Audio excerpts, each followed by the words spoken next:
आज तो हमारा टॉपिक छोटा सा ही है।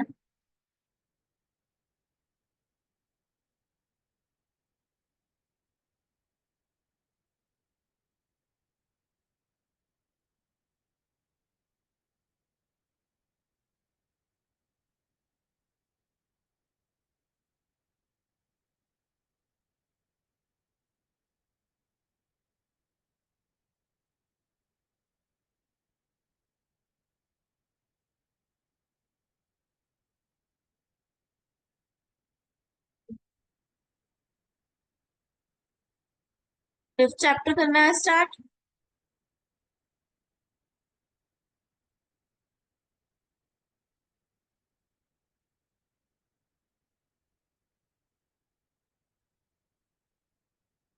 आई फिफ्थ चैप्टर करना है ना start.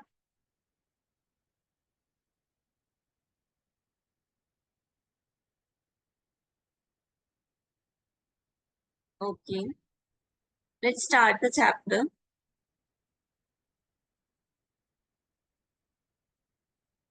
Now what do you mean by human resources. अब आ गया ह्यूमन रिसोर्सेज के बारे में। ये चैप्टर है ह्यूमन रिसोर्सेज, यानी कि मैन पर्सन, ठीक है। एम्प्लॉयज जो है हमारे, वो हमारे लिए एज अ रिसोर्सेज है, क्योंकि वो हमारे लिए काम करते हैं, तो उनके बारे में बता रहे हैं। ह्यूमन रिसोर्सेज क्या है? कलेक्शन ऑफ पीपल, ठीक है, लोगों का समूह जो हमारे लिए काम कर रहा है। वो हमारे लिए क्या है? वो हमारे लिए एक तरह से रिसोर्स है, हमारा ह्यूमन रिसोर्स है।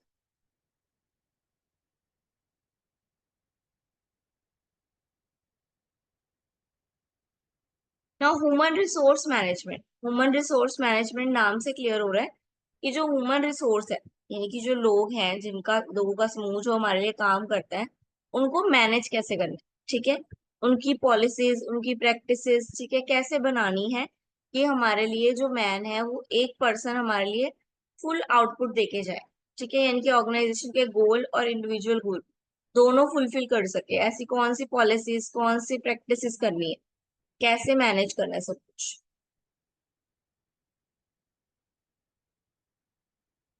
नाउ स्कोप आ गया। कहाँ कहाँ स्कोप है ह्यूमन रिसोर्सेस मैनेजमेंट का, ठीक है। मतलब किस किस को ह्यूमन रिसोर्स मैनेजमेंट की जरूरत पड़ती है? पर्सोनल मैनेजमेंट, ठीक है, मैन पावर है, ठीक है, तो डायरेक्टली उनको मैनेज करने की जरूरत पड़ती है, ठीक है। प्लानिंग के लिए, हायरिंग के लिए, ट्रेनिंग के लिए, ट्रांसफर के लिए, प्रमोशन, ये सब आ गया, ठीक है। देन एम्प्लॉयज वेलफेयर, ठीक है, वर्किंग कंडीशंस अच्छी देनी पड़ती है ह्यूमंस को, ठीक है। इन सब के लिए हमें मैनेजमेंट चाहिए होती है। उनके हेल्थ के रिलेटेड ध्यान रखना, उनकी सेफ्टी का ध्यान रखना, ठीक है, मेडिकल सर्विसेज देना।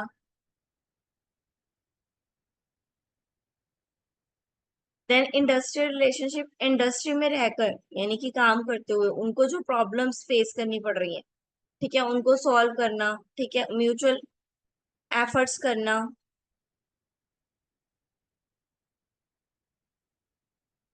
तो इन सब में हमें मैनेजमेंट करने की जरूरत पड़ती है। Then force affecting human resource management, कौन कौन से फैक्टर्स हैं जो ह्यूमन रिसोर्स को इफेक्ट करते हैं, ठीक है, मैनेजमेंट को इफेक्ट करते हैं, मैनेजमेंट करने में प्रॉब्लम क्रिएट करते हैं।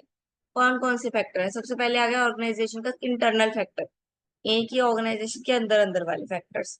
तो इंटरनल फैक्टर में कौन से आ गए? सबसे पहले तो ऑर्गेनाइजेशन का साइज, ठीक है। अगर तो बड़ा ऑर्गेनाइजेशन होगा तो एचआर को मैनेज करना थोड़ा कॉम्प्लेक्स हो जाएगा, ठीक है। बड़ा ऑर्गेनाइजेशन है, ज्यादा लोग हैं, ज्यादा लोगों को मैनेज करना क्या होगा? थोड़ा डिफिकल्ट होगा।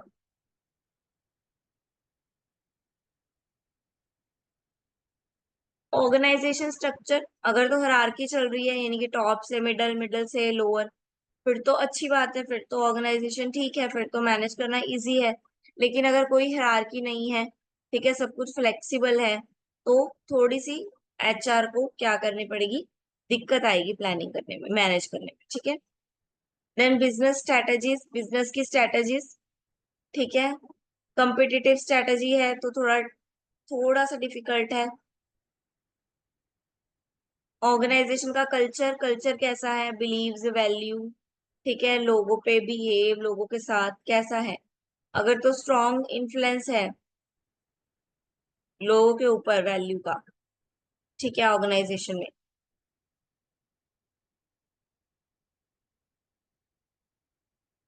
Every organization develop and maintain a unique culture which provide guidelines and boundaries for the behavior of the member of the organization. ठीक है, हर ऑर्गेनाइजेशन में एक यूनिक कल्चर होता है, जिससे क्या होता है कि कोई भी मेंबर जो है ऑर्गेनाइजेशन का गलत बिहेव नहीं कर सकता, अपनी बाउंड्री से बाहर नहीं निकल सकता।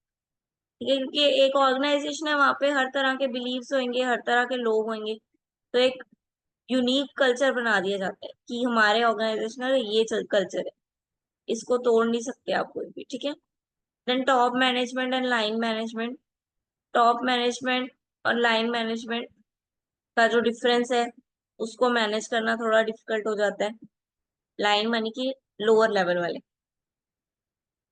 पावर एंड पॉलिसीज, ऑर्गेनाइजेशन की पावर एंड पॉलिसीज डिटरमाइन करना।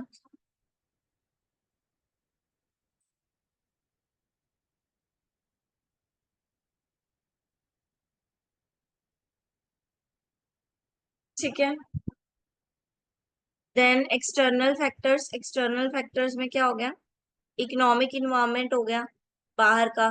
ठीक है, लोगों का इन्वायरमेंट, जो बाहर के फैक्टर्स हैं वो हो गए, वो इफेक्ट कर रहे हैं। टेक्नोलॉजिकल चेंजेस, जो भी टेक्नोलॉजी में चेंज आ रहे हैं वो एचआर पे इफेक्ट डालते हैं। लाइक अगर अब कंप्यूटर आ गए, ठीक है, लोग कंप्यूटर यूज नहीं करते थे पहले के, तो अब एचआर को क्या हो रहा है, थोड़ी सी दिक्कत आ रही है, एचआर मैनेज करने में भी दिक्कत आ रही है, क्योंकि टेक्नोलॉजी चेंज हो गई है, तो नई टेक्नोलॉजी सीखने में थोड़ी प्रॉब्लम आ रही है।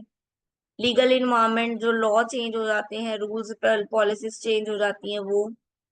वर्कफोर्स, डेमोग्राफिक्स, ठीक है, जो हमारा एरिया है, ठीक है, जो हमारे फैक्टर्स हैं लाइक ऑक्यूपेशन, सैलरी, ठीक है, फैमिली स्टेटस, ये सब इफेक्ट डालते हैं। देन कॉम्पिटिटर एक्शंस, जो हमारे ऑपोजिट कॉम्पिटिटर्स हैं, हमारे ऑर्गेनाइजेशन के ऑपोजिट कॉम्पिटिटर्स हैं, वो कैसे ट्रीट करते हैं उनको, वो भी हम पे, हमारे एम्प्लॉयज पे इम्पैक्ट डालते हैं। इंडस्ट्रीज कैरेक्टरिस्टिक्स, इंडस्ट्री का भी इफेक्ट होता है। लाइक अगर कोई मैन्युफैक्चरिंग इंडस्ट्री है, ठीक है, या फिर कोई फूड इंडस्ट्री है, कोई हेल्थ इंडस्ट्री है, तो सबका एचआर स्ट्रक्चर और एचआर ऑर्गेनाइजेशन अलग अलग होगा। Then union action. Union action जो इंडस्ट्री रिलेशनशिप बनाते हैं, यूनियंस बनाते हैं लोग, ठीक है, इन्फ्लुएंस करने के लिए इन कंपनी को, तो वो भी इफेक्ट डालती है। ठीक है, जितनी स्ट्रांग होगी यूनियन, उतना ही वो कंपनी को ज्यादा इफेक्ट डाल सकती है। देन ऑब्जेक्टिव, तीन ऑब्जेक्टिव हैं। सोसाइटियल, सोसाइटियल यानी कि सोशली जो नीड्स है, ठीक है, जो सोशली नीड्स है वो पूरी करना, उस पे नेगेटिव इम्पैक्ट कम करना। ऑर्गेनाइजेशनल ऑब्जेक्टिव, सेकंड आ गया ऑर्गेनाइजेशनल ऑब्जेक्टिव, यानी कि ऑर्गेनाइजेशन का जो ऑब्जेक्ट है आपको काम पे रखने का, ठीक है, जो गोल है वो फुलफिल करना।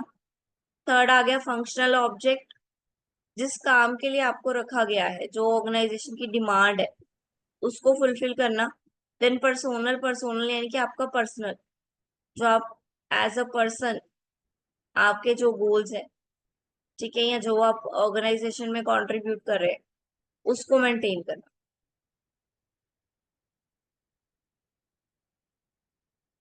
नाउ ये रीड कर लो फटाफट, जर्नल ऑब्जेक्टिव, एक रीडिंग लो फटाफट।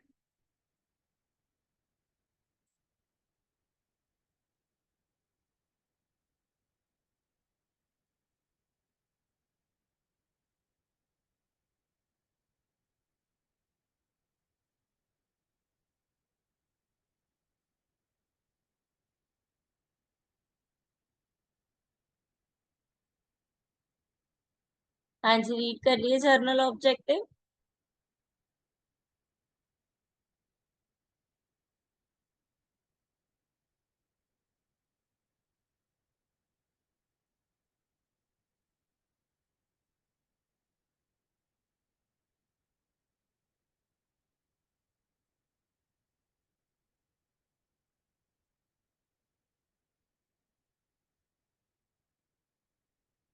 क्लियर है?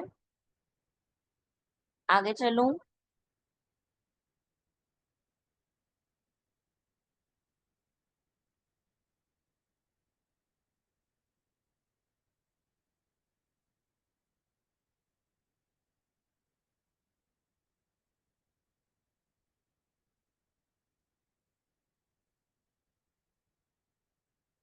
नाउ आ गए फंक्शंस।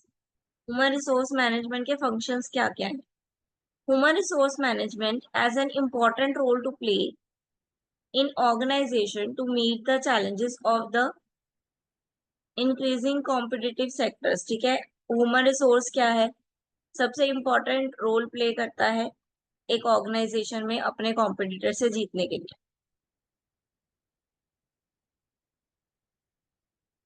ठीक है,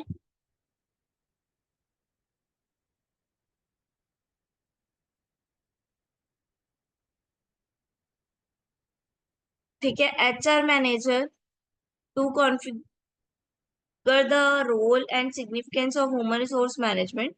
The function are correspondence to current staffing needs, but can be proactive in reshaping organizational objective।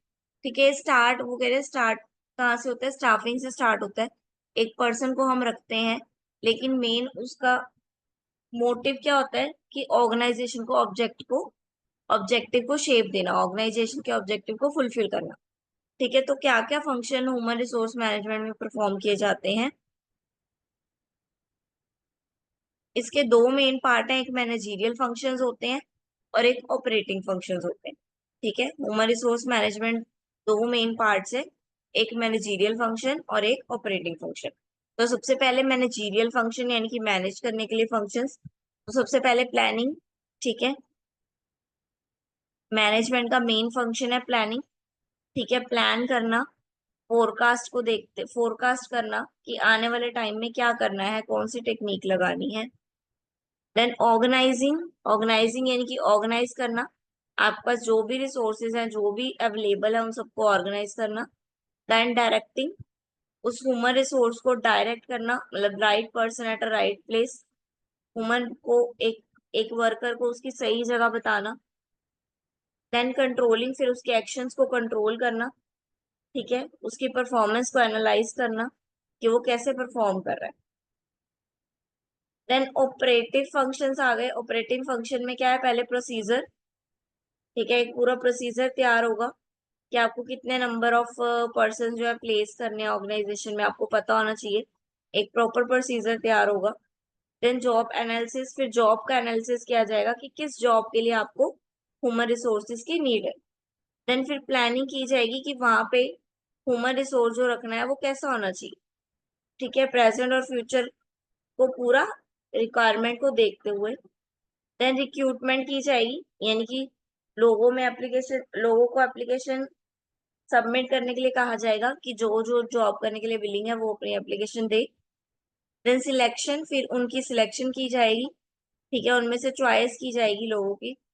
Then placement, फिर जो कैंडिडेट हमारी अपॉर्चुनिटी को प्रॉपर मैच करेगा उसको सिलेक्ट कर लिया जाएगा।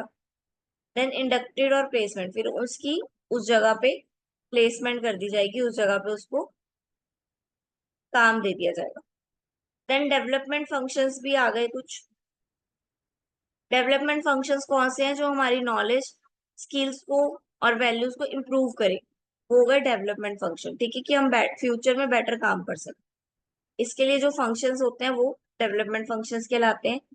फर्स्ट आ गया परफॉर्मेंस एंड पोटेंशियल अप्रेजल। ठीक है, performance and potential appraisal, person की पोटेंशियल को चेक करना कि वो कितना कितना काम वो कर सकता है। ठीक है, उसी के हिसाब से उसको जॉब परफॉर्म करने के लिए दी जाए। ऐसा नहीं है ओवर भी ना दे दो और कम भी ना दो, उसकी पोटेंशियल को ध्यान में रखते हो। Then training. ठीक है, उनकी स्किल नॉलेज बढ़ाने के लिए उनको ट्रेनिंग देना। एग्जीक्यूटिव डेवलपमेंट, उनके टैलेंट को चेक करना कि उनके अंदर टैलेंट क्या है, फिर उसके अकॉर्डिंग उसको प्रोग्राम देना, काम देना। करियर प्लानिंग, उसकी करियर में हेल्प करना।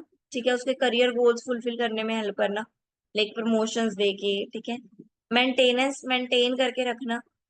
ठीक है, उनका भी ध्यान रखना और अपने ऑर्गेनाइजेशन का भी ध्यान रखना, और ऐसा रखना कि पर्सन क्या है हमारा ऑर्गेनाइजेशन छोड़ के ना आ जाए। देन ह्यूमन रिसोर्स प्लानिंग, अब तक हम मैनेजमेंट करते आ रहे थे कि ह्यूमन रिसोर्स को मैनेज कैसे करना है। अब आ गया ह्यूमन रिसोर्स को प्लान कैसे करें, प्लानिंग कैसे करें। रीड करो फटाफट first paragraph. Human resource planning क्या है?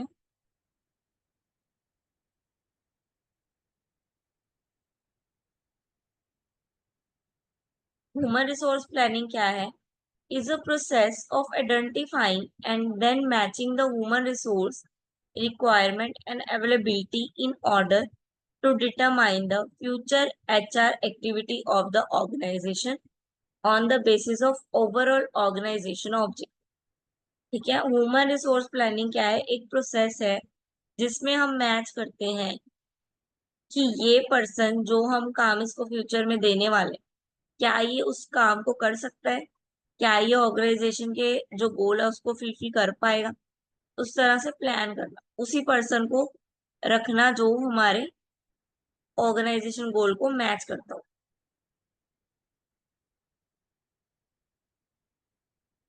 नीड क्यों है प्लानिंग की?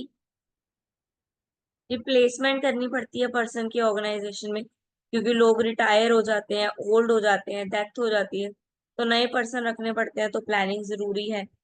लेबर टर्नओवर, लेबर जो है वो चली जाती हैं, टर्नओवर, छुट्टियां बहुत लेती हैं, तो उनके लिए भी हमें क्या है, प्लानिंग करके रखनी पड़ेगी।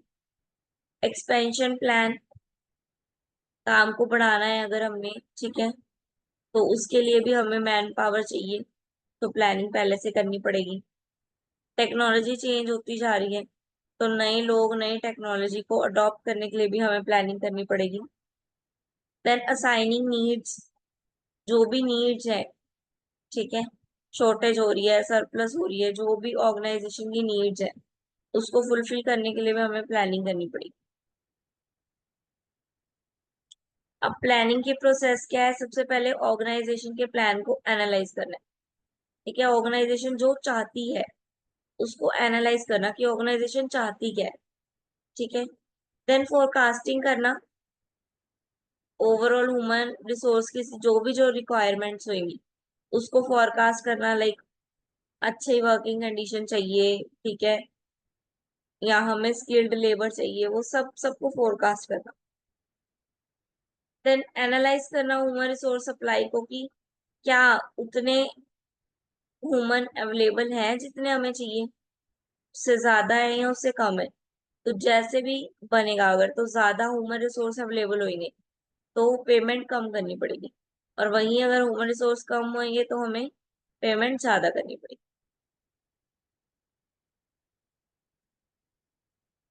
एस्टिमेटिंग मैन पावर गैप्स,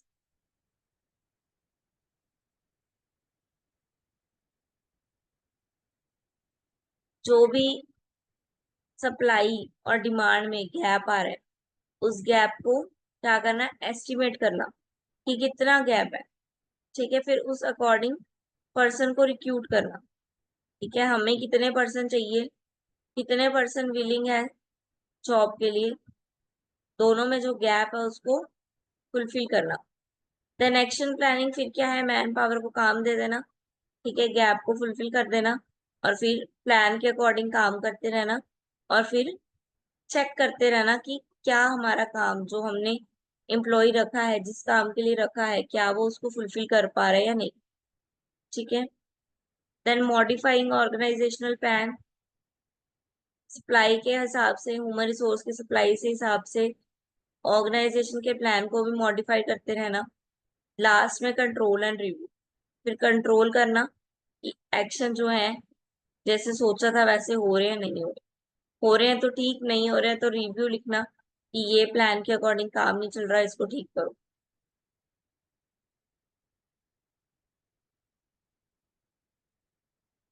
ना एडवांटेज लिमिटेशन है, ये तो आप कर ही लोगे।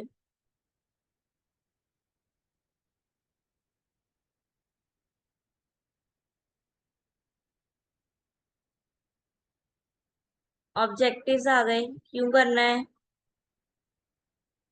फ्यूचर नीड को फुलफिल करने के लिए, स्किल की रिक्वायरमेंट को फुलफिल करने के लिए, ट्रेनिंग पे जो पैसा लगता है उसको कम करने के लिए, सप्लाई शॉर्टेज को अवॉइड करने के लिए, ठीक है।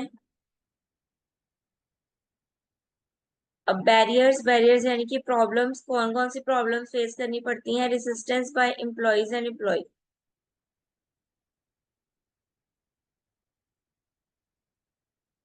यानी कि एम्प्लॉयर को जो है टुडे इंडिया में फेथ ही नहीं है कि जो हमारा मैन पावर है, जो मैनेजर है, वो सही एम्प्लॉय को चूज करेगा, उनको लगता ही नहीं है कि सही एम्प्लॉय को चूज किया जाएगा। ठीक है। Then under utilisation of manpower. Industry जो है जनरली सारी की सारी मैन पावर पे ही टिकी है आज के टाइम पे। तो मैन पावर को यूटिलाइज कर पाना थोड़ा सा मुश्किल हो जाता है। लैक ऑफ एजुकेशन और स्किल, लोगों में अच्छी स्किल नहीं है, तो ट्रेनिंग देनी पड़ती है, तो खर्चा बहुत आता है। अनसर्टेन, अनसर्टेन क्या है, फ्यूचर अनसर्टेन है, किसी का भी नहीं पता। इंडिया में सब कुछ अनसर्टेन है, लैंड लेबर, तो अनसर्टेनिटी के कारण। Inadequacy of information system, information जो सिस्टम है जहाँ से इंफॉर्मेशन मिलती है वो भी इनएडुकेट है, प्रॉपर नहीं है। ठीक है।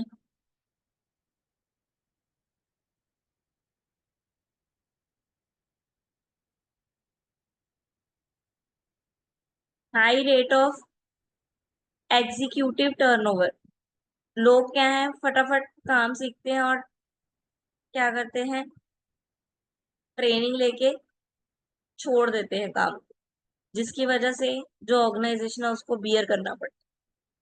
लॉन्ग टर्म और शॉर्ट टर्म एचआर प्लानिंग के बीच में कंफ्लिक्ट हो जाती है। ठीक है, शॉर्ट टर्म में अलग प्लानिंग होती है, लॉन्ग टर्म की प्लानिंग अलग होती है। In appropriate HR information system, जो एचआर का इंफॉर्मेशन सिस्टम है वो इन अप्रोप्रिएट होना, इतने सारे लोग हैं उन तक इंफॉर्मेशन पहुंचाना या उनसे इंफॉर्मेशन लेना थोड़ा सा इनअप्रोप्रिएट हो जाता है। तो इस वजह से ये क्या है, एक तरह से प्रॉब्लम क्रिएट करता है, बैरियर। क्लियर है? हाँ जी, is this chapter clear?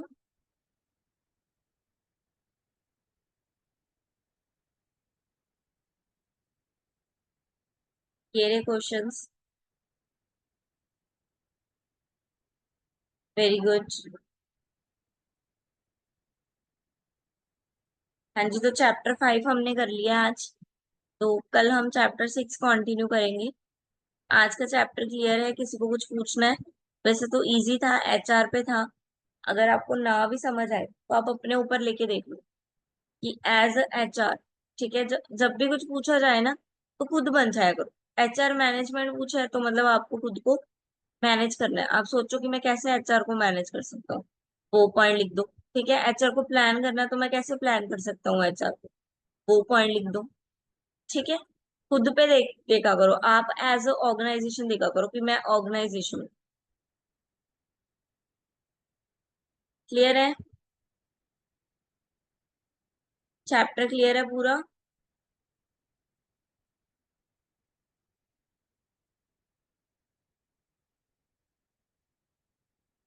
1.5 placement, 1.6 placement,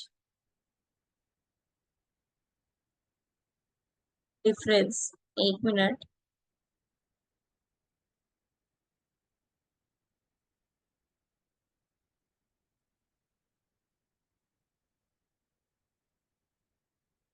कहाँ कह रहे हो?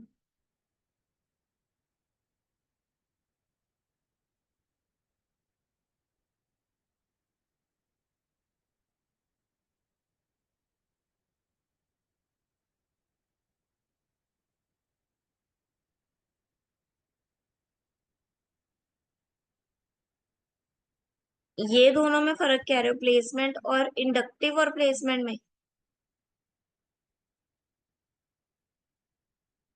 इसमें प्लेसमेंट का क्या रोल है कि एक पर्सन को सुटेबल जॉब देना, कि वो उस जॉब के साथ मैच करता हो, मतलब right right person right job पे देना। उसकी क्वालिफिकेशन, उसकी जॉब रिक्वायरमेंट, जो हमारी रिक्वायरमेंट थी और जो उसकी क्वालिफिकेशन थी, वो दोनों मैच करें। ठीक है, राइट पर्सन को राइट जॉब देना।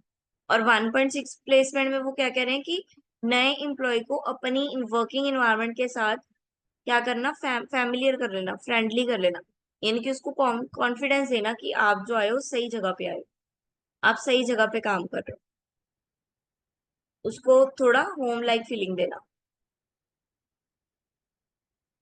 Is it clear?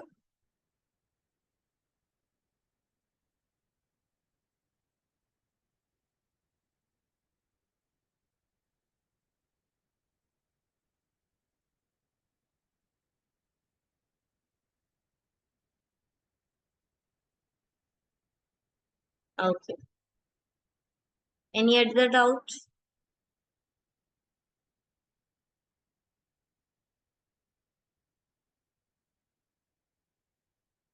वैसे जब भी प्लेसमेंट पूछा जाता है तो मेन मतलब यही होता है कि राइट पर्सन को राइट जॉब पे लगा, ठीक है,